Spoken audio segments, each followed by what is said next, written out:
আউযু বিল্লাহি মিনাশ শাইতানির রাজীম। বিসমিল্লাহির রাহমানির রাহিম। ওয়াল আসরি ইন্নাল ইনসানা লাফি খুসর إلا الذين آمنوا وعملوا الصالحات وتواصوا بالحق وتواصوا بالصبر صدق الله العظيم। কি বলেন, খুব বড় সূরা, কোরআনে কারীমের সর্বকনিষ্ঠ ছোট্ট একটি সূরা। বিপুল সংখ্যক মুফাসসিরিনে কেরাম এই সূরাটিকে মক্কি সূরা হিসাবে তারা গণ্য করেছেন। সূরাটির বৈশিষ্ট্য হচ্ছে কয়েকটি শব্দের মধ্যে আল্লাহ পাক এর অর্থ এবং ব্যাখ্যা এত বেশি, কয়েকটি শব্দের মধ্যে এই সূরাটি আল্লাহ নাজিল করেছেন, কিন্তু এর অর্থ আর ব্যাখ্যা এত বেশি যা দিয়ে একটা বিশাল গ্রন্থ রচনা হতে পারে।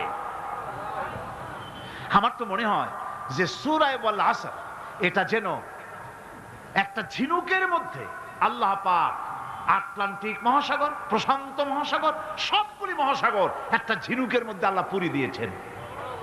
মানুষের সাফল্য এবং কল্যাণ, তার ধ্বংস এবং সর্বনাশের পথ কোথায় তা এ কোরআন বলে দিয়েছে। সফলতা কিসে আসবে, ধ্বংস কিসে আসবে, এ কথা আল্লাহ কোরআনে বলে দিয়েছে।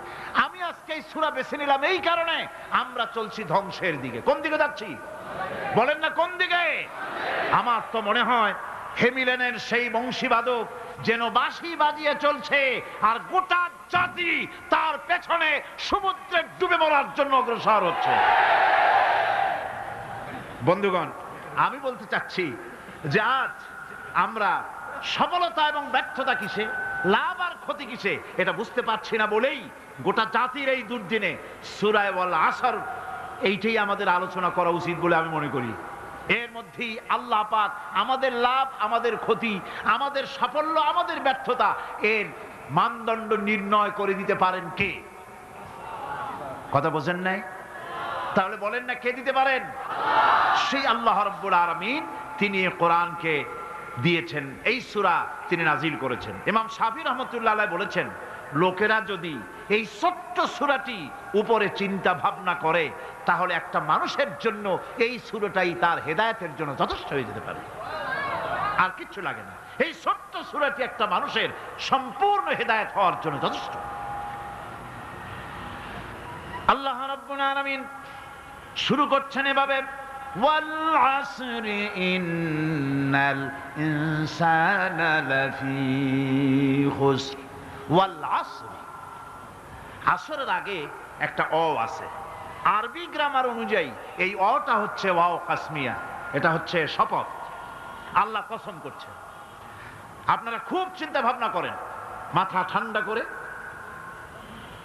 কান এবং দিল, মন, মগজ সব এদিকে আপনারা গভীর মনোনিবেশ সহকারে যদি শোনেন তাহলে বুঝতে পারবেন আল্লাহ পাক শপথ করতেছেন, কসম করতেছেন। এটা কি সোজা ব্যাপার না বিরাট ব্যাপার? আমরা তো কসম করি, আমরাও তো কসম করি। কখন করি? কথাটাকে নিশ্চিত করার জন্য, দৃঢ়ভাবে বিশ্বাস করার জন্য বলি, আল্লাহর দোহাই, আল্লাহর কসম, এই বলে আমরা আমাদের কথাকে উপস্থাপন করি, অধিকতর বিশ্বাস করাবার জন্য। আল্লাহ পাক কসম করতেছেন, তবে আল্লাহর কসম আর আমাদের কসম এক না। আমরা কসম করি সবচাইতে যিনি বড়, মহানত্ব, বিরাটত্ব, শ্রেষ্ঠত্বের উপরে ভিত্তি করে আমরা কসম করি, যেহেতু আল্লাহর চাইতে মহান, বড়, শ্রেষ্ঠ আর কেউ নাই। এই জন্যে আল্লাহর চাইতে বড় কেউ নাই বলে আমাদের জীবনের শ্রেষ্ঠ স্লোগান, মুসলমানের জীবনে শ্রেষ্ঠ স্লোগান নারে তাকবীর। আসতে কইলেন কেন?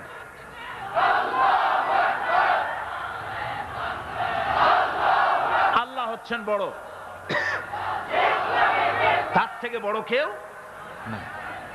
আমি চিন্তা করি মাঝে মধ্যে, কিছু মনে নেবেন না, আমি মাঝে মধ্যে চিন্তা করি যে সমস্ত রাজনৈতিক দলের লোকেরা মুসলমান, রাজনৈতিক মতপার্থক্য থাকতেই পারে, যে কোনো দল করতেই পারে, কিন্তু এমন রাজনৈতিক দল আমি কেন করব মুসলমান হয়ে যেই রাজনৈতিক দলের মিছিলে আর মিটিং এ আল্লাহু আকবার স্লোগান দেওয়া যাবে না?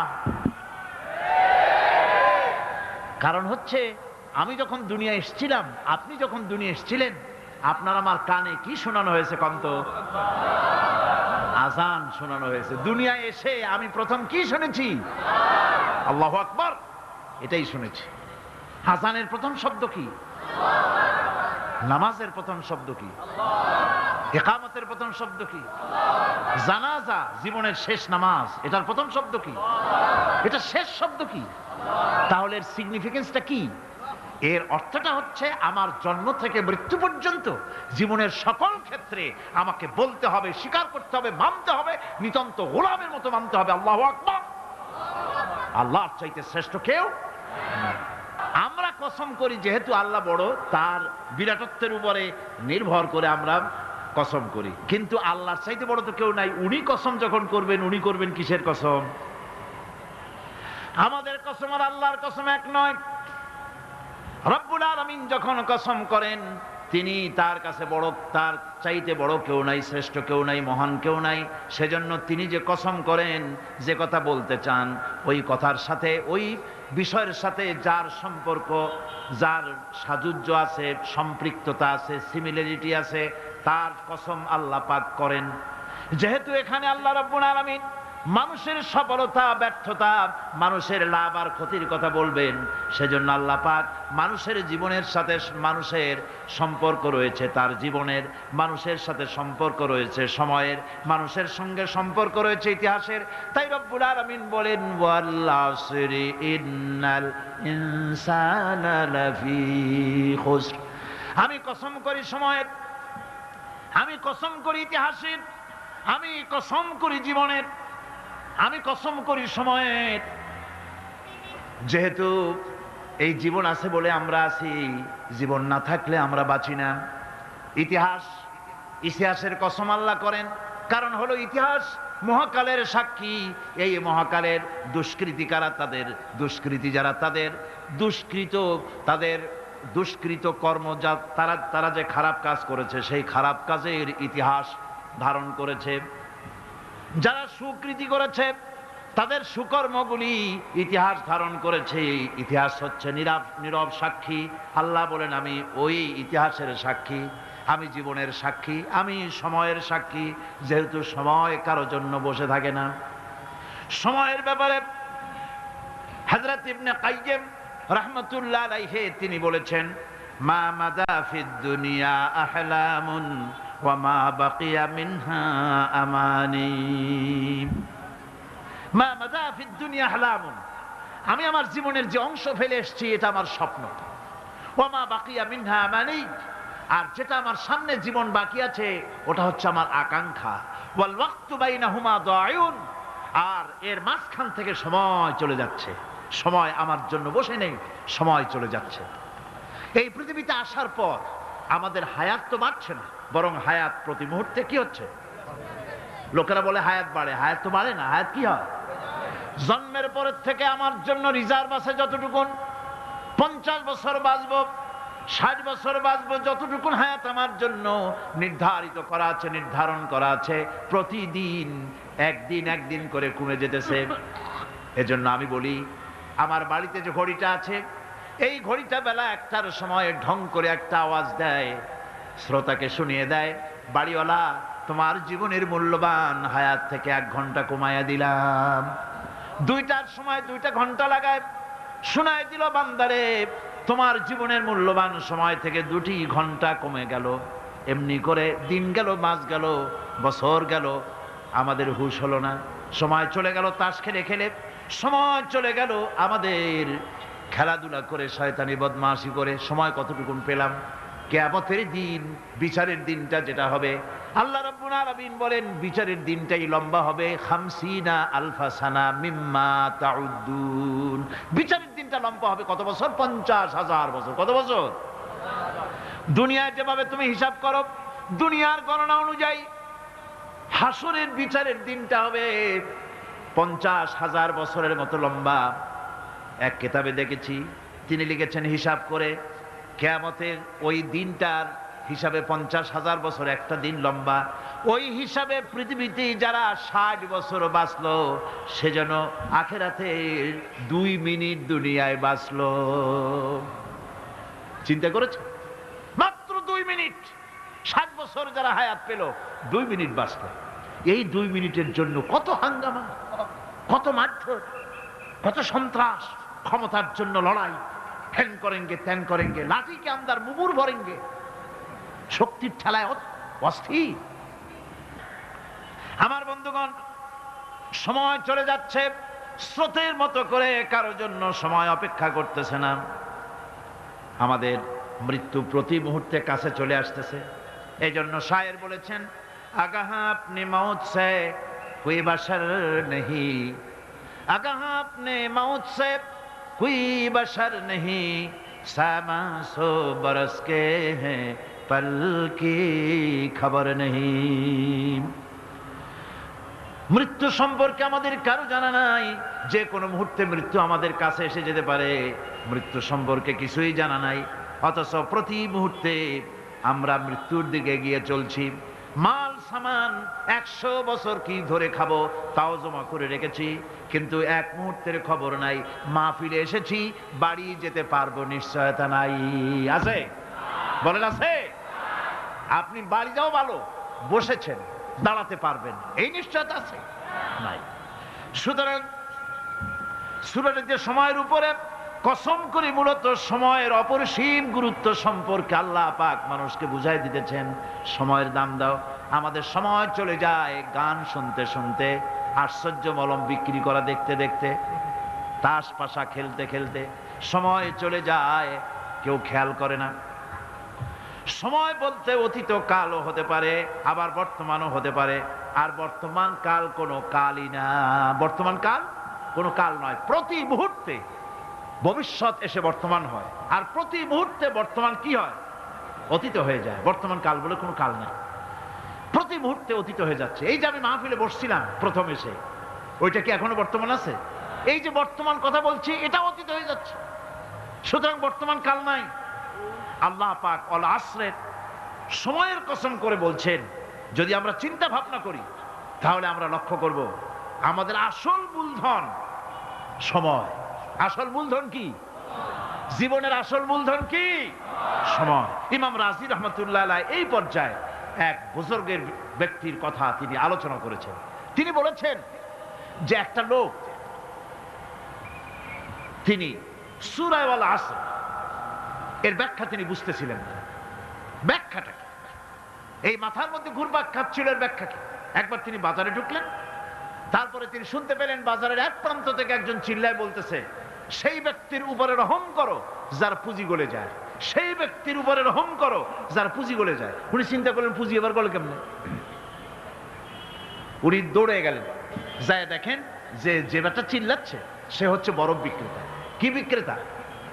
বরফ, বরফ, আইস। এখন এই বরফ বিক্রেতা সে চিল্লায় বলতেছে, সেই ব্যক্তির পরে রহম করো যার পুঁজি কি গলে যায়। সূর্যের তাপ বাড়তেছে আর বরফ গলে যাচ্ছে। সে বুঝাতে চাচ্ছে যে আমার এই বরফটা জমাট থাকা অবস্থায় তোমরা কেউ কেনো, যেহেতু আমার পুঁজি তো এর মধ্যে আমি ইনভেস্ট করেছি। এটা যদি পানি হয়ে যায় তো পানি তো কেউ কিনবে না, এটা তো যেখানে সেখানে পাওয়া যায়। বরফ পাওয়া যায় না বলেই তো আমি বরফ কিনে আনছি। তোমরা আমার প্রতি দয়া করো, তাড়াতাড়ি করে বরফটা কিনে নিয়ে যাও। ইমাম রাজি রহমতুল্লাহ আলাইহি বলেন, বুজুর্গ ব্যক্তি চিৎকার মেরে বললেন, আল্লাহু আকবার, আমি কিন্তু এই বরফ বিক্রেতার ঘোষণার মধ্য দিয়ে সূরা ওয়াল আসরের তাফসীর আমি বুঝে ফেলেছি।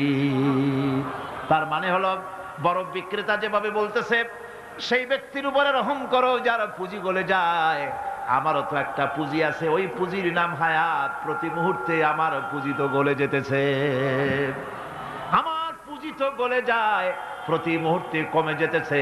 আহারে, এই পুঁজি যে গলে গেল ধরে রাখতে পারলাম না, এই জন্য কিছুই তো করতে পারি নাই। সূরা ওয়াল আসরের ভিতরে মানুষের আয়ুষ্কাল দেওয়া হয়েছে বরফ গলে যাওয়ার মতো দ্রুত, সে আয়ু কমে যাচ্ছে। একে যদি নষ্ট করে ফেলা হয়, ভুল কাজে ব্যয় করা হয়, সেটাই হচ্ছে মানুষের মূল ক্ষতি। মানুষের মূল ক্ষতি। ব্যবসায় ক্ষতিগ্রস্ত হয়েছে, এটা মূল ক্ষতি নয়। স্বাস্থ্য হারাইছে, মূল ক্ষতি নয়। রাজনীতিতে ব্যর্থ হয়েছে, মূল ক্ষতি নয়। জীবনে মন্ত্রিত্ব হারাইছে, মূল ক্ষতি নয়। মূল ক্ষতি প্রতি মুহূর্তে সময় নষ্ট হচ্ছে, এটাই মূল ক্ষতি। ভাইরা, কিয়ামতের দিন জান্নাতীদের কোনো দুঃখ থাকবে না, সকলের দুঃখ থাকবে। জান্নাতীদের কোনো দুঃখ থাকবে নাকি? থাকবে, থাকবে। জান্নাতীদের মনের মধ্যে একটা দুঃখই থাকবে। ভালো করে শুনুন, জান্নাতীদের মনের মধ্যে একটা দুঃখই হবে। তারা মনে মনে চিন্তা করবেন, আফসোস করবেন, আহারে যদি দুনিয়ায় বসে অমুক সময় বাসে বসেছিলাম, আজে বাজে চিন্তা করেছি, বাড়ির ড্রয়িং রুমে একা একা বসে বসে আজে বাজে চিন্তা করেছি, অমুক অমুক সময় খেলাধুলায় কাটাইছি, এই সময়গুলিতে যদি সুবহানাল্লাহ, আলহামদুলিল্লাহ, লা ইলাহা ইল্লাল্লাহ, আল্লাহু আকবার, এই তাসবিহ যদি পড়তাম, জিকির আজগার করতাম, জান্নাতের ভিতরে আরো নিয়ামত লাভ করতে পারতাম। সময়টা তো কাজে লাগাইলাম না। মানুষের সবটা, মুমিনের সব কাজে সওয়াব।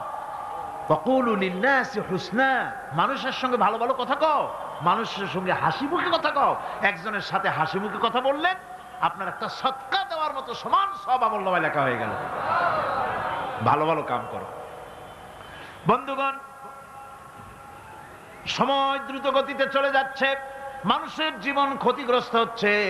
ক্ষতি থেকে বাঁচতে পারবে চারটা গুণ, যার মধ্যে আছে, বাকি সব ক্ষতিগ্রস্ত হয়ে যাবে। আমার ভাইয়েরা, এই কথাগুলি বলে আল্লাহ পাক যেন এরকম একটা দৃষ্টান্ত দিলেন। আপনি যদি পরীক্ষার হলে গিয়া দেখেন, ছাত্ররা পরীক্ষা দিতেছে, পরীক্ষার জন্য নির্ধারিত সময় কতটুকুন? 3 ঘন্টা। 3 ঘন্টা, 3 ঘন্টা। আপনি গিয়ে দেখলেন কোন একজন পরীক্ষার্থী পরীক্ষা দিতে গিয়ে আর একদিকে তাকায় আছে, আকাশের তারা গুনতেছে, অথবা সে গল্প করতেছে, অথবা পরীক্ষা বাদ দিয়ে আজে বাজে কিছু লিখতেছে।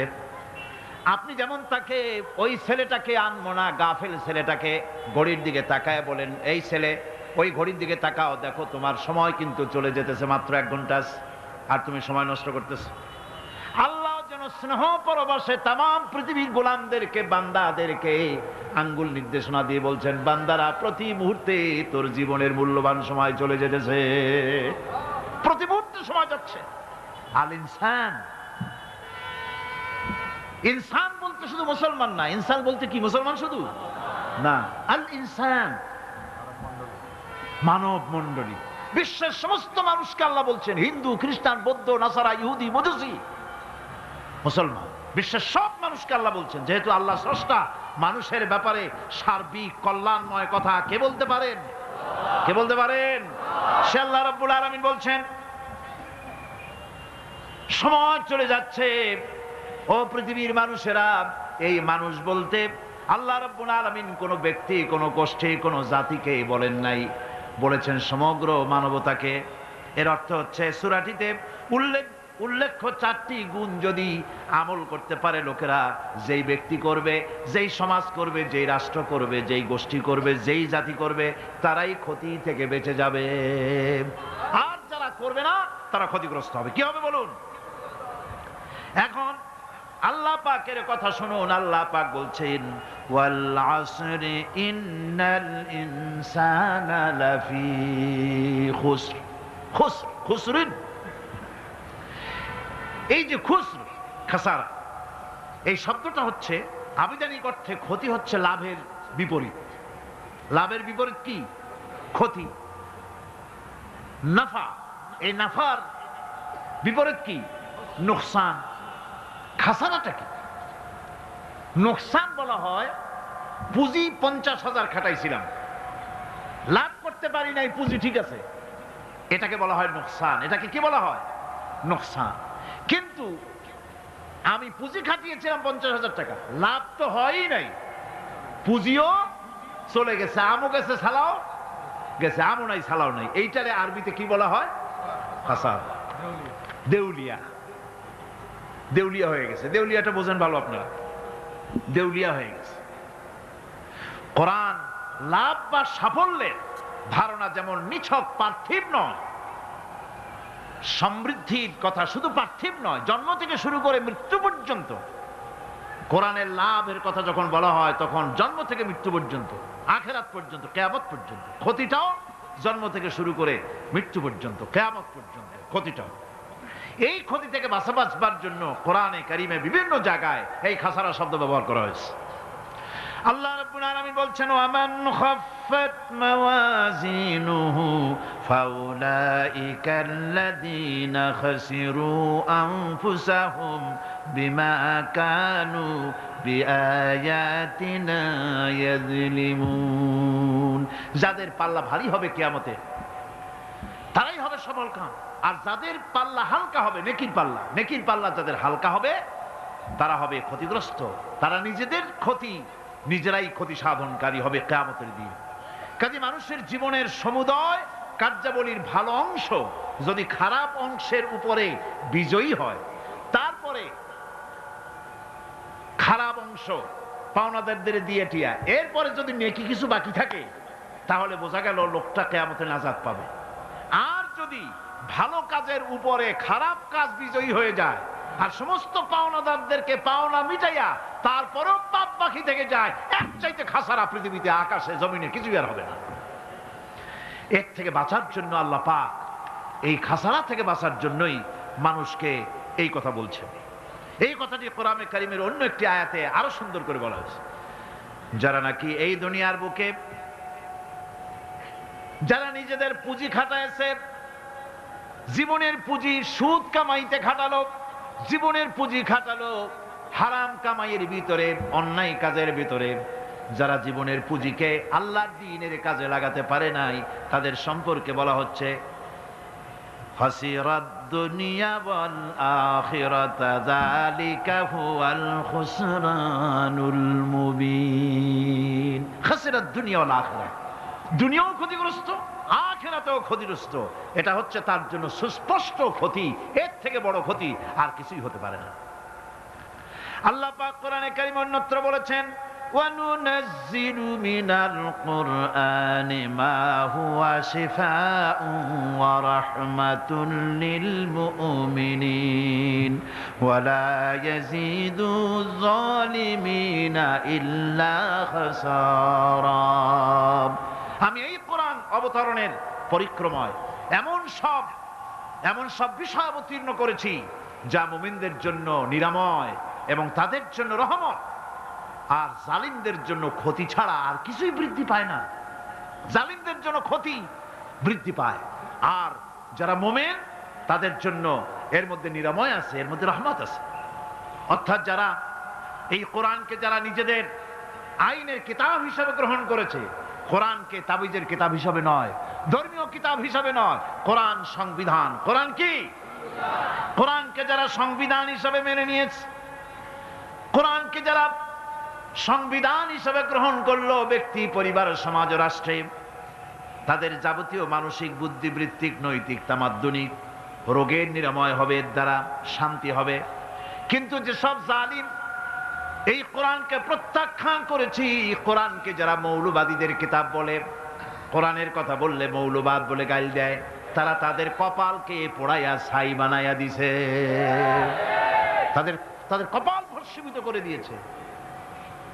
আমার দেশে, এই দেশটা কি মুসলমান বেশি না অন্য জাতি বেশি? কোন? জোরে কোন?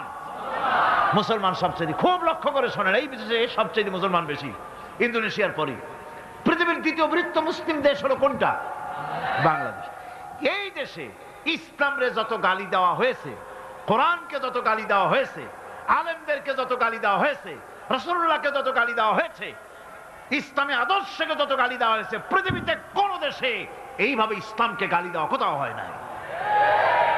এমনকি আমেরিকার মতো দেশে, ইংল্যান্ডের মতো দেশেও কোরআনের বিরুদ্ধে এত কথা কেউ বলতে সাহস পাবে না, ইসলামের বিরুদ্ধে কথা বলতে সাহস পাবে না, যেহেতু মুসলমানেরা সেখানে পাল্টা আক্রমণ করবে। আজ আমার দেশে মুসলমানের ঘরের সন্তান হইয়া ইসলামের বিরুদ্ধে তারা বক্তব্য রাখে। মৌলবাদ জিকির উঠে গেছে। আমেরিকার প্রেসিডেন্টরা যখন শপথ নেন, প্রেসিডেন্ট হিসাবে ওথ নেন, বাইবেলের উপরে হাত রাখেন আর বলেন, এই মহাগ্রন্থকে স্পর্শ করে শপথ নিচ্ছি, আমি আমার চিন্তা চেতনা, আমার মেধা, আমার প্রজ্ঞা সবটা আমার জাতি, আমার দেশকে উন্নয়নের জন্য, এর সমৃদ্ধির জন্য, এর সংরক্ষণের জন্য আমি আমার জীবনকে উৎসর্গ করব। বাইবেলের উপরে স্পর্শ করে এই শপথ তারা নেন।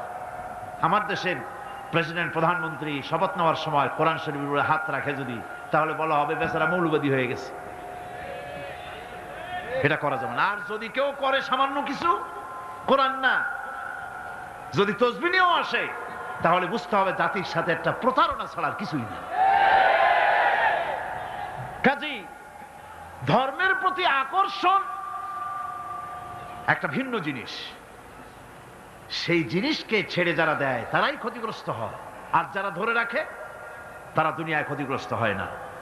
আল্লাহ পাক এখানে রাসূল করিম সাল্লাল্লাহু আলাইহি ওয়াসাল্লাম একটি হাদিস প্রণিধানযোগ্য কোরআনের ব্যাপারে। হুজুর বলেছেন, আল কোরআনু হুজ্জাতুন লাকা ওয়া আলাইকা। এই কোরআন হয় তোমার পক্ষের সাক্ষী, না হয় এই কোরআন তোমার বিপক্ষের সাক্ষী। কিয়ামতে এই কোরআন হয় তোমার পক্ষে কাজ করবে, নতুবা এই কোরআন তোমার বিপক্ষে কাজ করবে। দুই অবস্থা থেকে খালি হবে না। হয় কোরআন তোমার পক্ষে সাক্ষী দেবে, না হয় আমরা কি চাই? কিয়ামতে কি চাই? বলেন কি চাই? কোরআনের পক্ষে যদি আমরা সাক্ষী চাই, তাহলে এই কোরআনের পক্ষে আমাদেরকে কাজ করতে হবে। এছাড়া আমাদের নাজাতের কোনো পথ নাই। আমাদের মুক্তির পথ হচ্ছে কোরআন কেন্দ্রিক, রাসূলুল্লাহর হাদিস কেন্দ্রিক। এর বাইরে আমাদের সমস্ত পুঁজি নষ্ট হয়ে যাবে। আমাদেরকে পৃথিবীতে টিকে থাকতে হলে কোরআনের উপরে ভিত্তি করে আমাদেরকে বাঁচতে হবে, টিকতে হবে। কোরআনে কারিমে আল্লাহ রাব্বুল আলামিন অন্যত্র বলেছেন, কুল ইন্নাল খাসিরিনাল্লাযীনা খাসিরু আনফুসাহুম ওয়া আহলিহিম ইয়াওমাল কিয়ামাহ আলা যালিকা হুয়াল খুসরানুল মুবিন। বলো, প্রকৃত দেউলিয়া তারাই যারা কিয়ামতের দিন নিজেকে, নিজের পরিবারবর্গকে এই ক্ষতির দিকে যারা ঠেলে দেবে।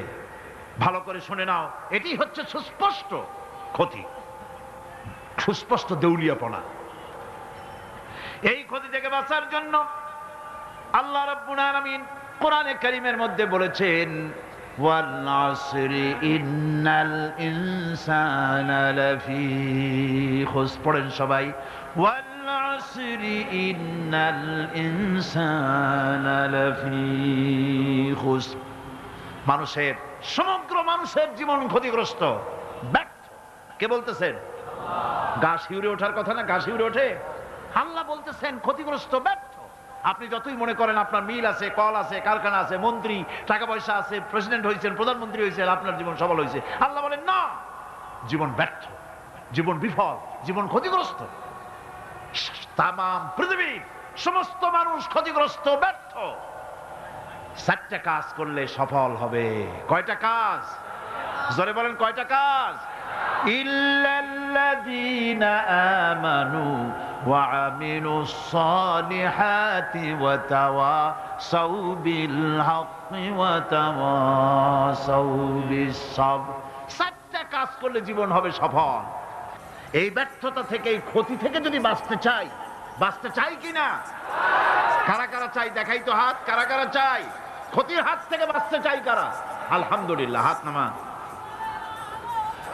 ক্ষতির হাত থেকে যারা বাঁচতে চান, আল্লাহ রাব্বুল আলামিন তাদের জন্য ফর্মুলা পেশ করেছেন, ইল্লাল্লাযীনা আমানু ওয়া আমিলুস সালিহাতি ওয়া তাওয়াসাউ বিল হাক্কি ওয়া তাওয়াসাউ বিস সাবর। আল্লাহ পাক বলেন 4টি কাজ করলে জীবন সফল হয়ে যাবে। কয়টা কাজ? 4টা কাজ করলে জীবনটা সফল হয়ে যাবে। 1 নম্বরে ঈমান। 1 নম্বরে কি? ঈমান। এটাই হচ্ছে ফাউন্ডেশন। ক্ষতি থেকে বাঁচার জন্য প্রথম যে গুণটি, সেটির নাম হচ্ছে ঈমান। ইসলামে ঈমানের স্থান সর্বপ্রথম, তারপরই হচ্ছে ইসলাম। ঈমান আগে, তারপরে কি? ইসলাম। ইসলাম হচ্ছে বীজ, ঈমান হচ্ছে বীজ, আর ইসলাম হচ্ছে চারা, গাছ।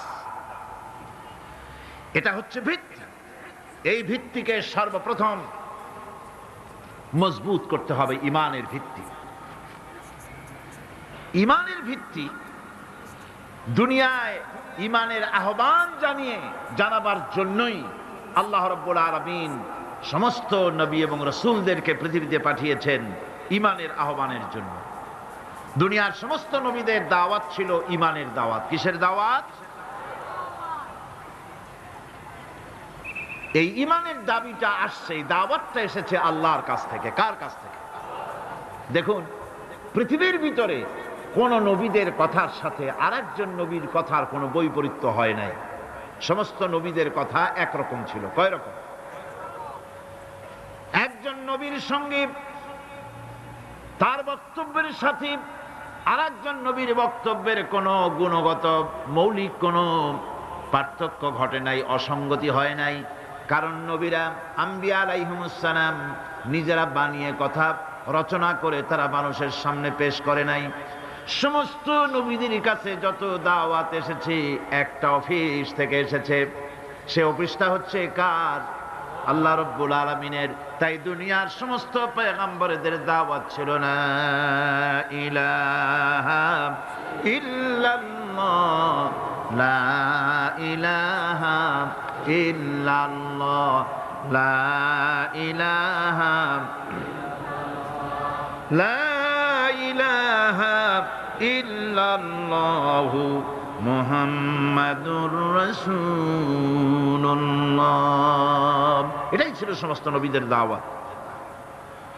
কোরআনে কারীম তার ধারক এবং বাহক সম্পর্কে বলে যে তিনি যে দাওয়াত দিয়েছেন সে দাওয়াতটা হলো ঈমানের দাওয়াত। আমাদের নবী তিনি এসে যে দাওয়াত দিয়েছেন সে দাওয়াতটা কিসের? কোরআনে কারীম বলছি, ربنا إننا سمعنا مناديا ينادي للإيمان।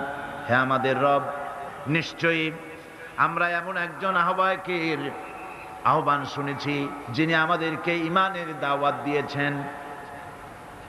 এমন কোন পয়গম্বর নাই দুনিয়ায় যিনি ঈমানের দাওয়াত দেন নাই। সকলেই ঈমানের দাওয়াত মানুষের সামনে, বিশ্ববাসীর সামনে পেশ করেছেন। কোরআনে হাকিম স্পষ্ট একটা সীমারেখা দুনিয়ার মানুষের সামনে পেশ করে পৃথিবীর মানুষগুলিকে দুটি শ্রেণীতে বিভক্ত করে দিয়েছে। একটি হচ্ছে ঈমান পোষণকারী, আরেকটি হচ্ছে অবিশ্বাসী। একটা ঈমান পোষণকারী আর একটা অবিশ্বাসী। ঈমান পোষণকারীরা সত্যশ্রয়ী, তারা হচ্ছে জ্ঞান এবং নূরের সম্পদে সমৃদ্ধ। আর দ্বিতীয় দলটি হচ্ছে কাফের, জালিম, মূর্খ। তারা হেদায়েতের রাস্তা তাদের জন্য অবরুদ্ধ। কোরআনে কারীম এই দুইটি দল সম্পর্কে উল্লেখ করতেছেন, মাসালুল ফারিকাইনি কাল আ'মা ওয়াল আসাম্মি ওয়াল বাসীরি ওয়াস সামিম হাল ইয়াস্তাবিয়ানি মাসালান আফালা। কোরআন শরীফ বলছে, হাল يستويان مثلا أفلا تذكرون। দুইটি শ্রেণীতে আল্লাহ পাক ভাগ করে দিয়েছেন। একটা শ্রেণী হচ্ছে অন্ধ, বোবা, বধির। আরেকটি যারা শুনতে পায়, চোখে দেখতে পায়। এই দুটি কখনো এক নয়, সমান নয়। এ দুটির রাস্তা আলাদা। কাফেরের রাস্তা আর ইমানদারদের রাস্তা সম্পূর্ণ ভিন্ন।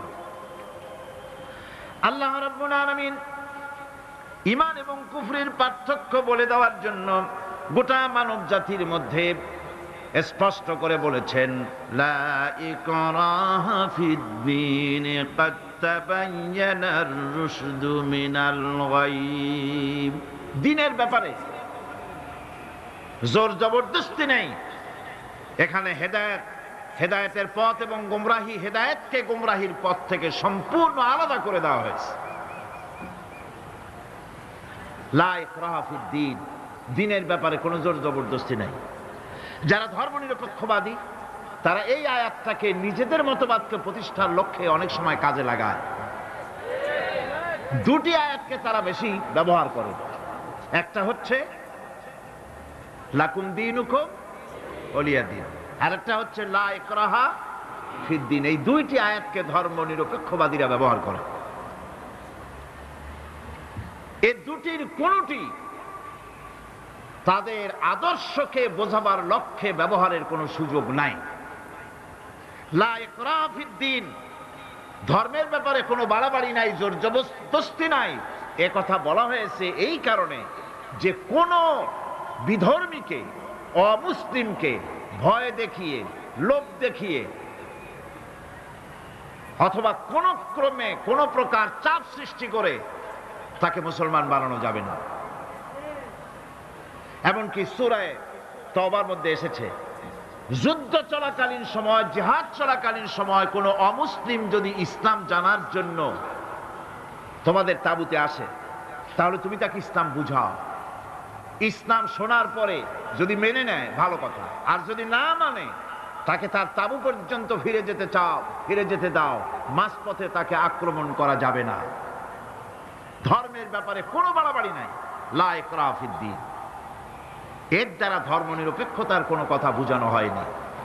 আর লাকুম দীনুকুম ওয়ালিয়া দীন, এটা ছিল কাফেরদের সেই বক্তব্যের প্রেক্ষিতে যেখানে কাফেরেরা বলেছিল মুহাম্মদ সাল্লাল্লাহু আলাইহি ওয়াসাল্লাম, আসুন আমরা এক কাজ করি, সেটা হলো ধর্ম নিয়ে আমাদের মধ্যে যে বাকবিতণ্ডা হচ্ছে, আমরা ধর্মকে 50-50 ভাগ করে দিই। কিছুদিন আমরা গিয়া আপনার আল্লাহরে সেজদা দেই, আর কিছুদিন আপনারা আমাদের মূর্তিগুলিকে প্রণাম করুন। এই প্রস্তাব যখন রাখল, আল্লাহ রাব্বুল আলামিন সূরা কাফিরুন অবতীর্ণ করে দিলেন, কুল ইয়া আইয়ুহাল কাফিরুন লা আ'বুদু মা তা'বুদুন। হে কাফেরেরা, হে অবিশ্বাসীরা, নবী আপনি বলুন, হে অবিশ্বাসীরা, তোমরা যার ইবাদত করো আমরা তার ইবাদত করি না, আবার আমরা যার ইবাদত করি তোমরাও তার ইবাদত করো না। সুতরাং লাকুম দীনুকুম ওয়ালিয়া দীন, সুতরাং তোমাদের দিন তোমাদের জন্য, আমাদের দিন আমাদের জন্য। এখানে নিরপেক্ষতার কথা বলা হয় না, এখানে পক্ষের কথা বলা হয়েছে। কিসের পক্ষ? ধর্মের পক্ষ। কিসের পক্ষ? হিন্দু, খ্রিস্টান, বৌদ্ধ, তোমরা তোমাদের ধর্মের পক্ষে থাকো। মুসলমান, তোমরা তোমাদের ধর্মের পক্ষে থাকো। ধর্মের ব্যাপারে নিরপেক্ষ হওয়ার কোনো সুযোগ নাই। আছে নাকি সুযোগ? আমি পার্লামেন্টে বলেছি এই কথা, যে একটা ধর্মের উপরে বিশ্বাস করে নিজেকে একটা ধর্মের পক্ষের ব্যক্তি হিসাবে ঘোষণা করে কেউ বলছে, দাবি করছে আমি হিন্দু, কেউ বলছে আমি বৌদ্ধ, কেউ বলছে আমি খ্রিস্টান, কেউ বলছে আমি মুসলমান। নিজেকে একটা ধর্মের বিশ্বাসী ঘোষণা করার পর আমি ধর্ম নিরপেক্ষ, এই কথাটা মিথ্যা, বানোয়াট, জালিয়াতি, প্রতারণা, মুনাফিক। কোন ধর্মের অনুসারী ব্যক্তি ধর্ম নিরপেক্ষ হতে পারে না। কেবলমাত্র নাস্তিক, যারা আল্লাহরে মানে না, আল্লাহকে স্বীকার করে না, ওরা বলতে পারে আমরা ধর্ম নিরপেক্ষ, ধর্মের ব্যাপারে আমরা নিরপেক্ষ, গুলো মানি না, বিশ্বাস করি না। কিন্তু যারা ধর্মে মানে, সেদের যে ধর্মেরই হোক না কেন, সে ব্যক্তি ধর্ম নিরপেক্ষ যদি দাবি করে, এটা মিথ্যে কথা, এটা মুনাফিকি ছাড়া আর কিছু হতে পারে না। মুসলমানকে, যে কোনো জাতিকে যে ধর্মে আছে ধর্মের পক্ষে থাকা, এটা কথাই বলা হয়েছে। এখন আমি বলতেছিলাম ইমানের কথা। ইমান আগে আনতে হবে। ইমান সম্পর্কে আল্লাহ রাব্বুল আলামিন বলতেছেন, ইমান হলো আগে, তারপরে ইসলাম। আবার ইমান আনার আগে আবার কুফরি একটা শব্দ আছে, সেটা হলো ফামান ইয়াকফুর বিত্তাগুতি ওয়া ইউমিন বিল্লাহি ফাকাদ ইসতামসাকা বিল উরওয়াতিল উসকা লা ইনফিসামা লাহা ওয়াল্লাহু সামিউন আলীম। ফামান ইয়াকফুর বিত-তাগুত, যে ব্যক্তি তাগুতকে অস্বীকার করেছে, সর্বপ্রথম তাগুতকে অস্বীকার করতে হবে। ওয়া ইউমিন বিল্লাহ, আর এরপরে আল্লাহর উপরে যে ঈমান আনলো, ফাকাদ ইসতামসাকা বিল উরওয়াতিল উসকা, সেমন এক শক্ত অবলম্বন ধারণ করলো যা তাকে কোনো কিছুই বিচ্ছিন্ন করবে না, ধ্বংস করে দেবে না। সুবহানাল্লাহ। এখন সত্যিকারের ঈমানদারের পরিচয়টা কি? কোরআনে কারীম সত্যিকারের ঈমানদারের পরিচয় এভাবে পেশ করতেছে, ইন্নামাল মুমিনুনাল্লাযীনা আমানু বিল্লাহি ওয়া রাসূলিহি সুম্মা লাম ইয়ারতাবু ওয়াজাহিদু বিআমওয়ালিহিম ওয়া আনফুসিহিম ফি সাবিলিল্লাহ উলাইকা হুমুস সাদিকুন। ঈমানের দাবিতে সত্যবাদী কারা? ইন্নামাল মুমিনুনাল্লাযীনা আমানু বিল্লাহি ওয়া রাসূলিহি, সত্যিকারের মুমিন তো তারা যারা নাকি ঈমান এনেছে আল্লাহর উপর এবং রাসূলের উপরে। এই ঈমান আনার পর সুম্মা লাম ইয়ারতাবু, এরপরে কোন সন্দেহে সে নিপতিত হয় নাই, কোন সন্দেহ তার মনের মধ্যে জায়গা পায় নাই, আর সে আল্লাহর রাস্তায় জিহাদ করেছে মাল দিয়ে, জান দিয়ে। উলাইকা হুমুস সাদিকুন, এরাই হলো ঈমানের দাবিতে সত্যবাদী। সুম্মা লাম ইয়ারতাবু, অথবা এক বিন্দু সন্দেহ মনের মধ্যে জায়গা দেয় নাই। অর্থাৎ ঈমান আনছি কার উপরে? আল্লাহর উপরে। কার উপরে? আর তার রাসূলের উপরে। আল্লাহ এবং রাসূলের উপরে ঈমান আনার পর যারা আল্লাহ এবং রাসূলের বিধান জীবনের সকল ক্ষেত্রে মানতে পারে নাই, তারাই সন্দেহে নিপতিত হয়েছে। কথা বুঝতে পেরেছেন? তাদের সন্দেহ এই কোরআন মানুষের জীবন, তার সম্পদ, তার রাজনীতি, তার অর্থনীতি পরিচালনা করতে পারে না। সেই জন্য ধর্মের ব্যাপারে কোরআন মানি, ধর্মের ব্যাপারে নামাজ আর রোজা মানি, কিন্তু রাজনীতিতে ধর্ম মানি না। এটাই হলো সন্দেহ। এটাই কি? সন্দেহ, অবিশ্বাস। জীবনকে তারা দুইটা ভাগ করেছে, এক ভাগ রাজনীতির জন্য, আর এক ভাগ কিসের জন্য? ধর্মের জন্য। জীবনকে ভাবে দুইটা ভাগ করার কোন অধিকার দেওয়া হয় নাই। যারাই মুখে উচ্চারণ করেছে লা ইলাহা ইল্লাল্লাহু মুহাম্মাদুর রাসূলুল্লাহ, জোরে সোরে পড়েন লা ইলাহা ইল্লাল্লাহু মুহাম্মাদুর রাসূলুল্লাহ। যারা জীবনকে, যারা নাকি ঈমান এনেছে, কালেমা বিশ্বাস করেছে, আল্লাহ এবং রাসূলের প্রতি ঈমান এনেছে, জীবনকে দুইটা ভাগ করার কোনো অধিকার নাই। যার কথা মতো নামাজ পড়ব, তার কথা মতোই রাজনীতি করব। যার কথা মতো হজ করব, যাকাত দিব, তার কথা মতো পার্লামেন্ট চালাবো। যার কথা মতো হজ করব, যাকাত দিব, সেজদা দিব, তার কথা মতোই বঙ্গভবন আর সেক্রেটারিয়েট চালাবো। যাকে মানি, যে আল্লাহরে সেজদা করি সারা জীবন, যে রাসূলকে মানি আমার নেতা হিসাবে, রাসূল হিসাবে, সে আল্লাহ এবং রাসূলের হুকুম অনুযায়ী আমার কোর্ট কাছারি, আদালত, শিক্ষাঙ্গন চালাবো। এটা যদি চালাই তবে আমি মুমিন, আর যদি না চালাই, সন্দেহে যদি নিপতিত হয়ে যায় যে কোরআন থাকবে মসজিদে, আমার পার্লামেন্টে কোরআন ঢুকতে পারবে না। কোরআন পার্লামেন্ট শুরু হওয়ার সময় একবার তেলাওয়াত হবে, কিন্তু তা আমল করা হবে না। অনুষ্ঠানগুলি শুরু হবে কোরআন দিয়ে, কিন্তু তা আমল করা হবে না। কোরআন তেলাওয়াত করে ব্যবসা প্রতিষ্ঠান উদ্বোধন করা হচ্ছে, কিন্তু সুদের টাকা দিয়ে ব্যবসা প্রতিষ্ঠান বানানো হলো। বিবাহ পড়ানো হচ্ছে কোরআনের আয়াত দিয়ে, কিন্তু যৌতুক গ্রহণ করা হারাম, সেই যৌতুক দিয়ে বিয়ে উদ্বোধন করা হলো। এমনি সকল ক্ষেত্রে নাফরমানি করে যে ঈমানের দাবি করলো, এই ঈমান ঈমান নয়, এর নাম মুনাফিকি।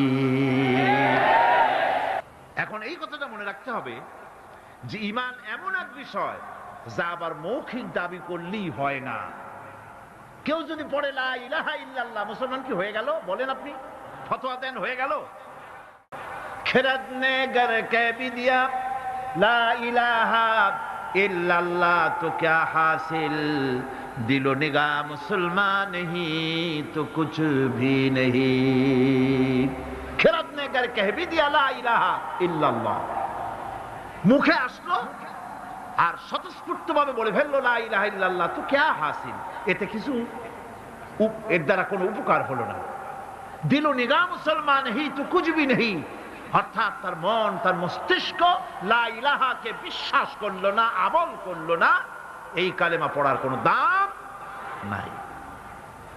এবার আল্লাহর ভাষায় শুনুন, আল্লাহ রাব্বুল আলামিন বলেন وَمِنَ النَّاسِ مَن يَقُولُ آمَنَّا بِاللَّهِ وَبِالْيَوْمِ الْآخِرِ وَمَا هُمْ بِمُؤْمِنِينَ। আল্লাহ রাব্বুল আলামিন বলছেন, লোকেদের মধ্যে এমন অনেক লোক আছে যারা মুখে বলে আল্লাহর উপর ঈমান এনেছি, পরকালকে বিশ্বাস করেছি, আল্লাহ বলেন ওমা হুম বিমুমিনিন, এরা মুমিন না। আল্লাহ কি বলছেন খুব লক্ষ্য করেন, একদিকে মুসলমান হইতে হলে বিশ্বাস করতে হবে কি আল্লাহর পরকাল, রাসূলের উপর ঈমান, এগুলি করতে হবে। একটা লোক ঘোষণা করলো যে আমি আল্লাহ এবং পরকালকে বিশ্বাস করি, এরপরে আল্লাহ পাক বলছেন ওমা হুম বিমুমিনিন, এরা মুমিন না, কারণ এই কথাগুলি তার মুখের মনের কথা না। সে ব্যক্তি, এরকম ব্যক্তি এ মাহফিলও থাকতে পারে, যদি থাকে আল্লাহ রাব্বুল আলামিন তাকে হেদায়েত নসিব করে দিন, আমরা বলি আমিন। সে লোকটিকে আমি আলোচনা করলে আপনি নিজেই বুঝতে পারবেন, যা ভুল তার কাছে ধরা পড়বে। আয়নার সামনে দাঁড়ালে পরে আয়না সব বলে দেয়, ঠিক কি না?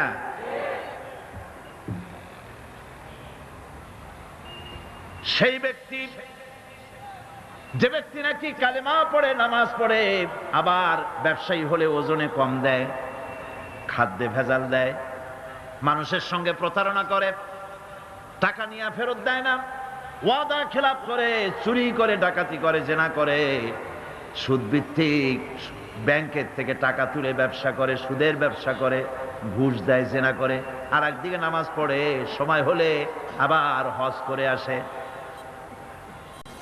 এই ধরনের মানুষগুলি ইহরামের কাপড় পরে, হজের নিয়ত করে, জিদ্দায় পা রেখে যখন বলে লাব্বাইক আল্লাহুম্মা লাব্বাইক লাব্বাইক লা শারীকা লাকা লাব্বাইক ইন্নাল হামদা ওয়ান নি'মাতা লাকা ওয়াল মুলক লা শারীকা লাক, লাব্বাইক আল্লাহুম্মা লাব্বাইক, আয় আল্লাহ, প্রভু হাজির, প্রভু আমি হাজির, হে আমার রব, তোমার গোলাম হাজির।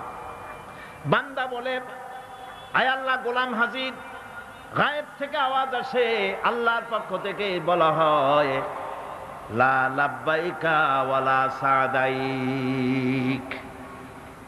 বান্দা বলছে আমি উপস্থিত মাবুদ, আর মাবুদ বলছে আমি তোমার উপস্থিতিকে গ্রহণ করলাম না। তুমি বলছো হাজির, আমি বলছি তুমি অনুপস্থিত, তোমার উপস্থিতি আমি গ্রহণ করলাম না।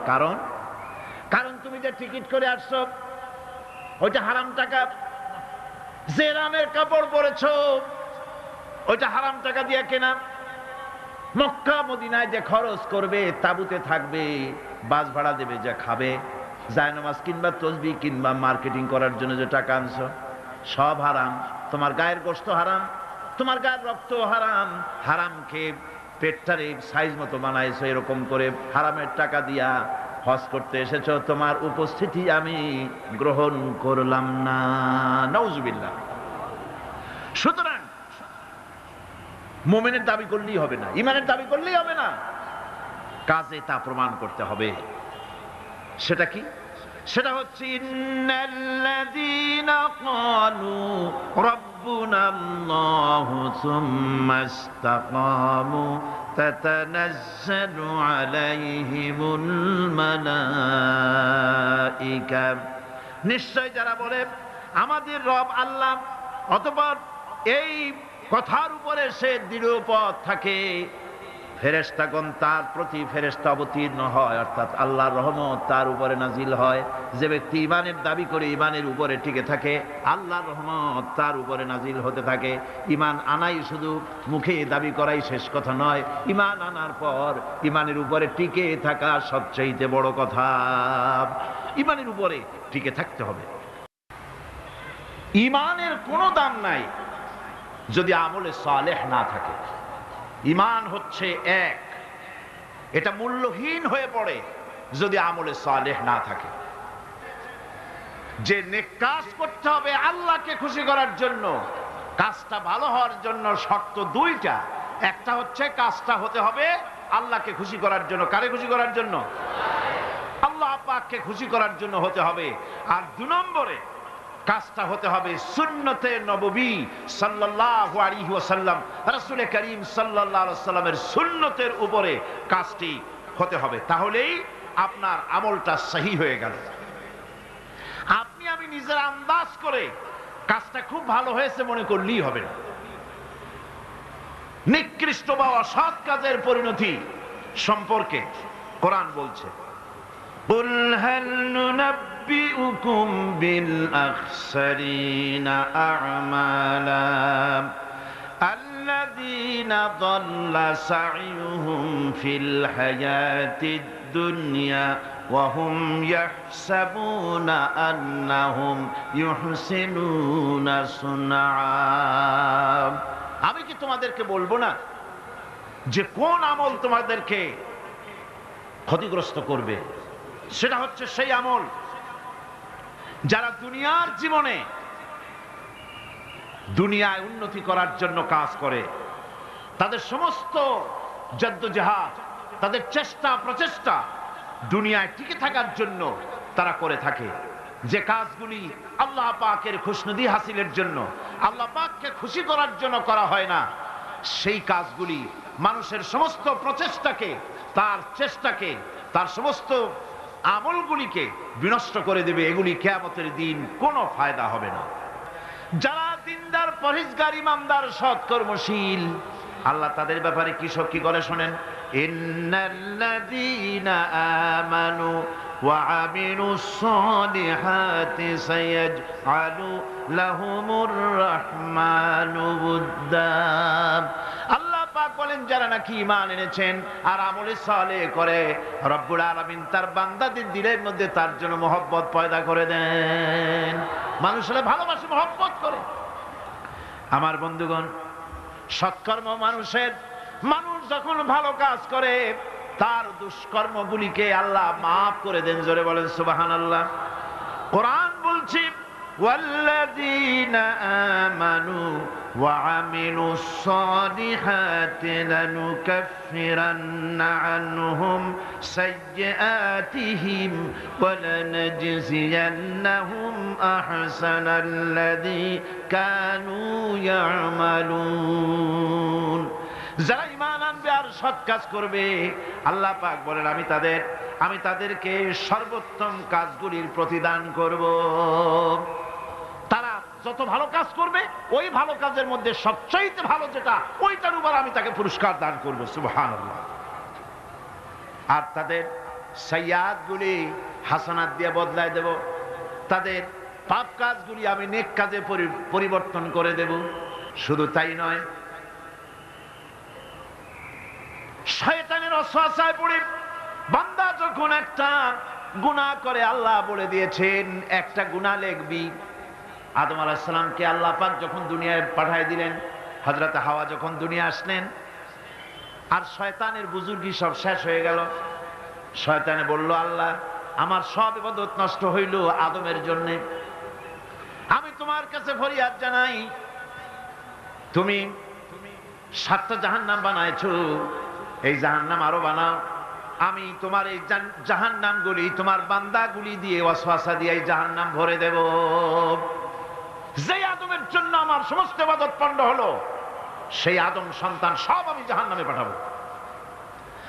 আল্লাহ রাব্বুল আলামিন বললেন, এই কোরআন শরীফের ভিতরে আছে, আল্লাহ পাক বলেছেন, ও আমার ফেরেশতারা, শয়তান কি বলল শুনেছো? আমার বান্দা যখন শয়তানের ওয়াসওয়াসায় পড়ে একটা নেকের একটা গুনাহ নিয়ত করবে, গুনাহ করার নিয়ত করবে, গুনাহটা করে নাই, পাপ লিখবা না।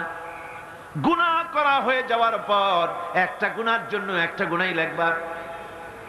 আর যদি আমার বান্দা কোন একটি নেকির কাজের নিয়ত করেছে, হজের নিয়ত করেছে, হজে যায় নাই, মাদ্রাসা মসজিদে দান করবে, চট্টগ্রাম তাফসিরুল কোরআন মাহফিলে দান করবে, করে নাই এখনো, শুধু নিয়ত করেছে, নেক নিয়তের কারণে আমলনামায় একটা নেকি লিখে দিবা। আর যখন নেকের কামটা করা হয়ে যাবে, আল্লাহ পাক বলেন মান জাআ বিল হাসানাতি ফালাহু আশরু আমসালিহা।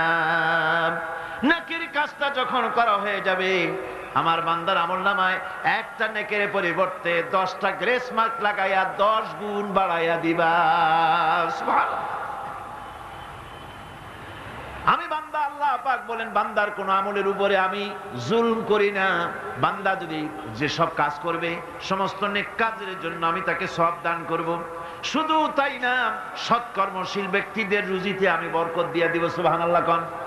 ভালো কাজ যারা করবে তাদের রুজিতে আল্লাহ পাক কি করবেন? فالذين آمنوا وعملوا الصالحات لهم مغفرة ورزق كريم। যারা ঈমান আনবে এবং ভালো কাজ করবে, আমি তাদেরকে উত্তম রিজক দান করব। শুধু তাই নয়, আমলে সালিহ যারা করবে, সৎকর্মশীল লোকদের, তাদের জন্য রয়েছে আমার কাছে ক্ষমা, মাগফিরাত। وَإِنِّي لَغَفَّارٌ لِمَنْ تَابَ وَآمَنَ وَعَمِلَ صَالِحًا ثُمَّ اهْتَدَى। নিঃসন্দেহে আমি ক্ষমাশীল ওই সব বান্দাদের জন্য যারা সৎ কাজ করে, আমলে সালেহ করে, নেক কাজ করে, আর গুনাহ থেকে তওবা করে, আর এই তওবার উপরে, হেদায়েতের উপরে টিকে থাকে, আমি তাদের গুনাহগাশি আমি রব্বুল আলামিন মাফ করে দেই। গুনাহ খাতাকে ক্ষমা করে দেব। যারা ঈমান আনবে, আমলে সালেহ করবে, নেক কাজ করবে, তাদেরকে আল্লাহ পাক ক্ষমার ওয়াদা করেছেন। মানব গোষ্ঠীকে মহা ক্ষতি থেকে বাঁচাবার জন্য আল্লাহ পাক তৃতীয় যে পয়েন্টের কথা বলেছেন সেটা হচ্ছে হক। সেটা কি? হক শব্দটি হচ্ছে বাতিলের বিপরীত, মিথ্যার বিপরীত, অসত্যের বিপরীত। শব্দটি কি? হক। এর অর্থ হচ্ছে সঠিক, নির্ভুল, সত্য, ন্যায়, ইনসাফ ইত্যাদি এই কথার মধ্যে এসে যায়। এর মধ্যে আল্লাহর হক এবং বান্দার হক এসে যায়। হকের দাওয়াত অর্থ হচ্ছে ঈমানদারদের সমাজ এরকম হবে না যে বাতিল মাথা উঁচু করে দাঁড়াবে আর হকপন্থীরা মাথা নিচু করে তারপরে চলবে, নাহকের বিরুদ্ধে কথা বলবে না, চুপ করে থাকবে। এটা ঈমানদার যে সমাজে বাস করে সেই সমাজের চিত্র এরকম হতে পারে না। লূত আলাইহিস সালামের জামানায় যখন জমিনটাকে উল্টে দেওয়ার জন্য অর্ডার হলো, তখন ফেরেশতা বলছিল, আয় আল্লাহ, এই জমিনে তো একটা লোক আছে যে 30 বছর পর্যন্ত তোমার ইবাদত করেছে, সেই লোকটারে তো সরাবার ব্যাপারে তুমি কিছু বললা না। আল্লাহ রাব্বুল আলামিন বললেন, জমিনটা উল্টায়া ওর মাথায় আগে রাখো, রে শুদ্ধা জমিনটারে উল্টায় দাও। কারণ গোটা জাতি যখন আমার সঙ্গে নাফরমানি করছে, আমার নবীর সঙ্গে নাফরমানি করতেছে, তখন এরা কথা বলে নাই। এই লোক নিজের ইবাদত নিয়ে ব্যস্ত ছিল, নিজেকে জাহান্নাম থেকে বাঁচাবার চেষ্টা করেছে। গোটা জাতি জাহান্নামে যায় সেজন্য ভুরুক্ষেপ করে নাই। হক কথা বলতেই হবে। হক যে বলবে না, হক থেকে যে চুপ থাকবে, সে হচ্ছে শয়তানুন আখরাস, বোবা শয়তান। রাসূলুল্লাহ হাদিসে বলেছেন, হক থেকে যে চুপ থাকে সেটা কি শয়তান? বোবা শয়তান। এখন আপনাকে বিপদ মুসিবত থেকে বাঁচার জন্য হকের দাওয়াত দিতে হবে, তা না হলে আল্লাহ পাক ক্ষমা করবেন না। না হক যখন সমাজে চলতে থাকে, হকের আওয়াজকে একজনকে হলেও হকের আওয়াজ বুলন্দ করতে হবে। কোরআনে কারিমে রব্বুল আলামিন বলেন, واتقوا فتنة لا تصيبن الذين ظلموا منكم خاصة। সতর্ক থাকো, বেঁচে থাকো ওই সব বিপদ থেকে, মুসিবত থেকে, যেই বিপদ শুধুমাত্র বিপদের কারণ যারা ওদের জন্যই নাজিল হবে না, বরং যারা সহ্য করে তাদের উপরও বিপদ আসবে। যারা বিপদের কারণ, গুনাহের কারণ, শুধু ওরাই ধ্বংস হবে না, যারা সহ্য করবে তাদেরকেও আযাবের মধ্যে নিপতিত হতে হবে। একটা দৃষ্টান্ত দিলে বুঝবেন। আপনার বাড়ির সামনে ড্রেনের ভিতরে বিড়াল মরে পড়েছে, কুকুর মরে পড়েছে, আপনি নাকে রুমাল দিয়ে যান, বাড়িওয়ালা ভালাইতেছে না, আপনিও ভালাবার চেষ্টা করতেছেন না। এখন এইটা পচে গলে দুর্গন্ধ হয়ে পরিবেশ নষ্ট করে দেবে। তখন এই মরা কুকুরটার দুর্গন্ধে শুধু বাড়িওয়ালাই অসুস্থ হবে না আশেপাশের লোকেরা অসুস্থ হবে? বলেন আপনারা, সবাই অসুস্থ হয়ে পড়বে। সুতরাং বাড়িওয়ালা যদি না ফালায়, আপনার দায়িত্বে আপনাকে ফেলতে হবে। অন্যায় যেখানে উঠবে সেখানেই তাকে নির্মূল করতে হবে। এটা হলো উম্মতে মুহাম্মাদীর দায়িত্ব। আল্লাহ পাক এর জন্য বলেছেন, ওয়ালতাকুম মিনকুম উম্মাতুন ইয়াদউনা ইলাল খায়র ইয়া'মুরুনা বিল মা'রুফ ওয়া ইয়ানহাউনা আনিল মুনকার ওয়া উলাইকা হুমুল মুফলিহুন। তোমাদের মধ্যে এমন কিছু লোক থাকা দরকার যারা মানুষকে কল্যাণের দিকে ডাকবে এবং অকল্যাণ থেকে মানুষকে ফিরাবে, কল্যাণের দিকে ডাকবে, হকের দিকে ডাকবে, নেক কাজের দিকে ডাকবে, মানুষকে ভালো কাজের দিকে ডাকবে। এরকম কিছু লোক তোমাদের মধ্যে হয়ে যাওয়া উচিত, তৈরি হওয়া উচিত, যারা হকের দাওয়াত নিয়ে তারা সমাজে বেরোবে। কারণ মুসলমানেরা হলো আমাদের সম্পর্কে আল্লাহ পাক বলেছেন, কুনতুম খায়রা উম্মাতিন উখরিজাত লিন-নাসি তা'মুরুনা বিল মা'রুফি ওয়া তানহাউনা আনিল মুনকার। তোমরা হচ্ছে শ্রেষ্ঠ জাতি। আমরা কি জাতি? আমরা যে শ্রেষ্ঠ জাতি সে কথা বলার মতো হিম্মত এখন আমাদের আর নাই, যার জন্য আপনারা আওয়াজ দিলেন যা শোনাই গেল না। মুসলমানেরা কি জাতি? খায়রে উমাম, ইমামে আকওয়াম। পৃথিবীর ভিতরে সমস্ত জাতি সমূহের ভেতরে শ্রেষ্ঠ জাতি কারা? আরো জোরে বলুন। একথা কে বলেছেন? আল্লাহ পাক বলেছেন, তোমরা শ্রেষ্ঠ জাতি। তোমাদের দায়িত্ব হচ্ছে তা'মুরুনা বিল মা'রুফ ওয়া তানহাউনা আনিল মুনকার। তোমাদের দায়িত্ব হচ্ছে ভালো কাজের আদেশ করবে, অন্যায় কাজ থেকে মানুষদেরকে ফিরাবে। এটা হচ্ছে তোমাদের দায়িত্ব। এই দায়িত্ব যদি আমরা পালন করতাম তাহলে আমাদের সমাজের ভেতরে এই অন্যায় অসত্য টিকে থাকতে পারতো না। আমরা মানুষকে ভালো কাজের আদেশ দেই না। ভালো কাজের আদেশ দিতে হলে ক্ষমতায় থাকতে হয়। আদেশ আর অনুরোধ এই দুটো কি এক জিনিস? আদেশ আর অনুরোধ দুটো কি এক জিনিস? আদেশ দিতে গেলে আদেশের জায়গায় পৌঁছাতে হয়। আদেশের জায়গায় না গিয়ে কাউকে হুকুম দেওয়া যায় না, অনুরোধ জানাতে হয়। গভর্নমেন্টের কাছে বিনীতভাবে অনুরোধ জানাই, সিনেমার অশ্লীলতার জ্বালায় টিকতে পারি না, রমজান মুবারক এসেছে, এই অশ্লীল সিনেমার ছবি নামায় ফেলা হোক, বিনীতভাবে অনুরোধ জানাই। এটা হলো অনুরোধ।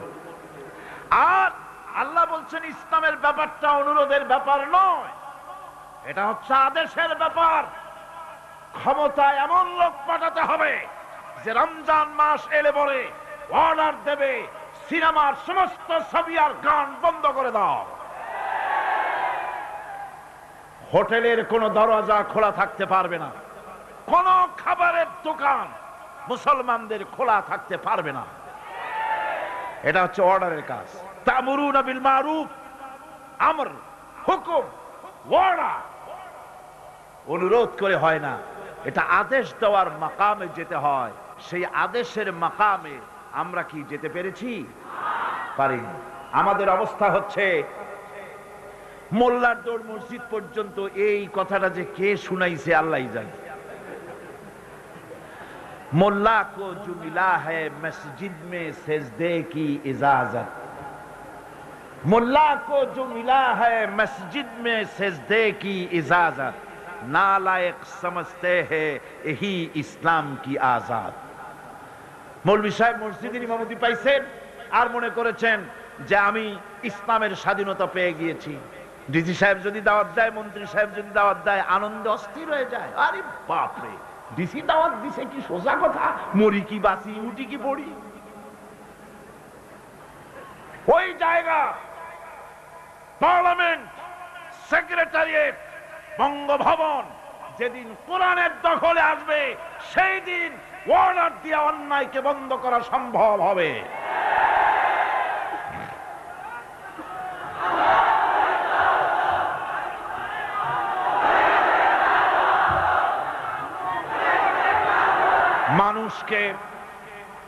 মানুষকে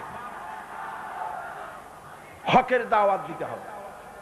আল্লাহ রাব্বুল আলামিন বলেন, ومن أحسن قولا ممن دعا إلى الله وعمل صالحا وقال إنني من المسلمين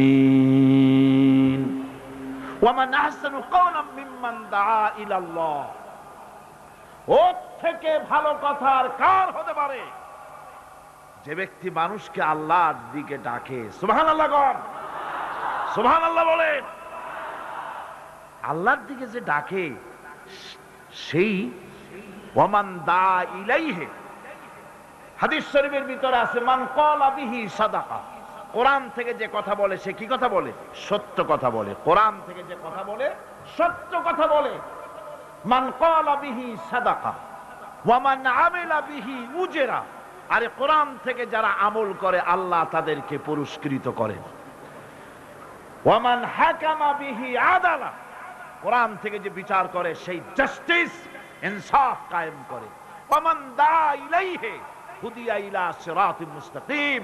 আর যারা কোরআনের দিকে দাওয়াত দেয় তাদের দাওয়াতই সহজ সরল দাওয়াত। আওলাদের রাসূল আপনাদের সামনে কোরআনের দাওয়াত দিলেন, কোরআনের পক্ষে কাজ করুন, সবাই হাত উঁচু করে আপনারা সমর্থন দিয়েছেন।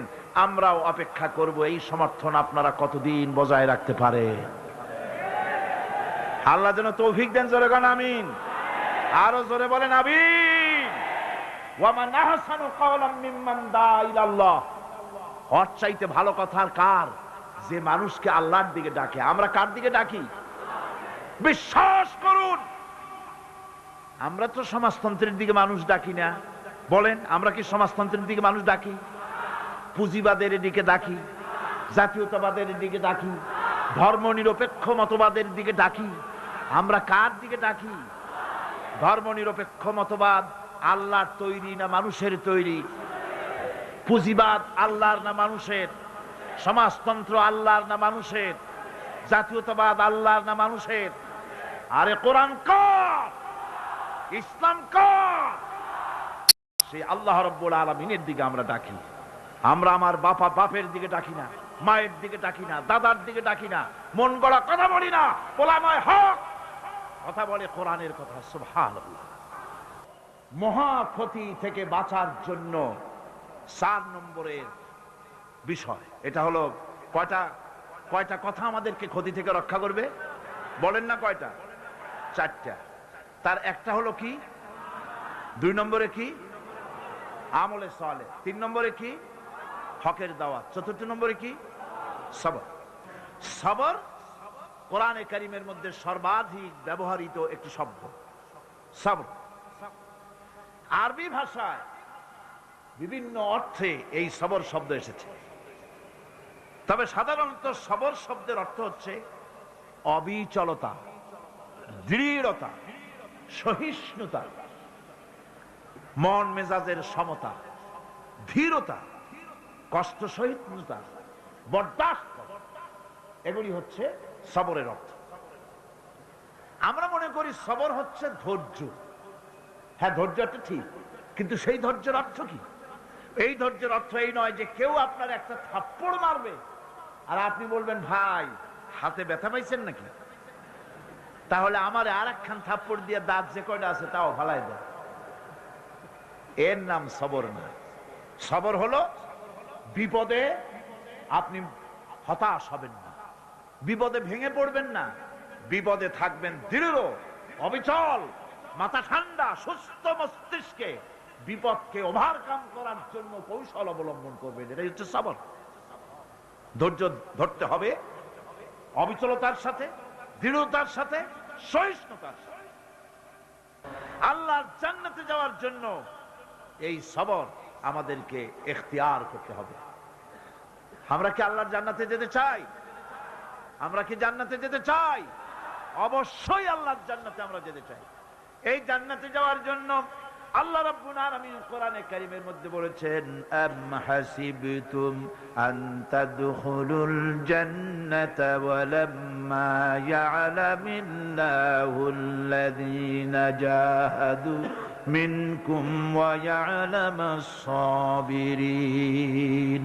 তোমরা কি মনে করেছো যে বেহেশতে চলে যাবে, অথচ এখনো দেখা হয় নাই যে তোমাদের মধ্যে কে সবর অবলম্বনকারী, জিহাদের ময়দানে কে জিহাদ করতে এবং সবর ইখতিয়ার করতে কে তোমাদের মধ্যে পারদর্শী, অথবা এই পরীক্ষায় কে কামিয়াব হবে, এটা এখনই দেখা হয় নাই। আর এমনি তোমরা জান্নাতে চলে যাবে? জান্নাতে যাওয়া তো সহজ নয়। আল্লাহ পাক পরীক্ষা নেবেন, সেই পরীক্ষায় কামিয়াব হতে হবে। আর আল্লাহ পাক বলেছেন অবশ্যই সবরের পরীক্ষা নেব।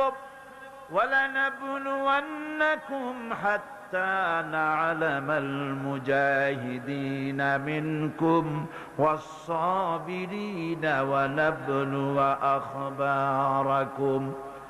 অবশ্যই আমি তোমাদেরকে পরীক্ষা করব, আর এই পরীক্ষার ভিতরে সত্যিকারের মুজাহিদ যারা, তারাই দৃঢ়, যারা নাকি দৃঢ়তা অবলম্বন করবে, সবর ইখতিয়ার করবে, আল্লাহ রাব্বুল আলামিন পরীক্ষায় তাদেরকে কামিয়াব করবেন। এই সবর এক মহা সম্পদ। সবর ইখতিয়ার করতে হবে মুসলমানদেরকে। জান্নাতের ভিতরেও আল্লাহ পাক যারা সবর করবে তাদের জন্য বিরাট নিয়ামত আল্লাহ পাক জান্নাতে দান করবেন। জান্নাতে যাওয়ার জন্য সবর একটা মহাগুণ। এই গুণ মুসলমানদের ভিতরে থাকতে হবে। যখন বিপদ আসে, মুসিবত আসে, রব্বুল আলামিন বলেন বিপদ যখন আসে, মুসিবত যখন আসবে, বান্দা যারা মুমিন তারা পড়ে ইন্না লিল্লাহি ওয়া ইন্না ইলাইহি রাজিউন। নিশ্চয়ই আমরা আল্লাহর জন্য এবং আমাদের সকলকেই আল্লাহর কাছে ফিরে যেতে হবে। এই কথাটা মুমিনদেরকে বলতে হবে। পড় গিয়া জিস পর নজর बंदा को मौला कर दिया, पड़ गया जिस पर नजर बंदा को मौला कर दिया, आ गया जिस दाम में जोश कतरा को दरिया कर दिया। আল্লাহ রাব্বুল আলামিনের রহমতের নজর যদি কোনো গোলামের প্রতি পড়ে যায়, গোলামটা বাদশাহে পরিণত হয়ে যায়। আল্লাহর রহমতের নজর যদি এক ফোঁটা পানির উপরে পড়ে যায়, পানি ফোঁটা আটলান্টিক মহাসাগরে পরিণত হয়ে যায়। সে আল্লাহ রাব্বুল আলামিনের উপরে ঈমান এনে সৎ কাজ করে হকের দাওয়াত দিয়া সবর ইখতিয়ার করলে পরে আল্লাহ পাক তাদেরকে জান্নাত দান করবেন। জান্নাতের সুউচ্চ মাকাম আল্লাহ পাক দান করে দিবেন।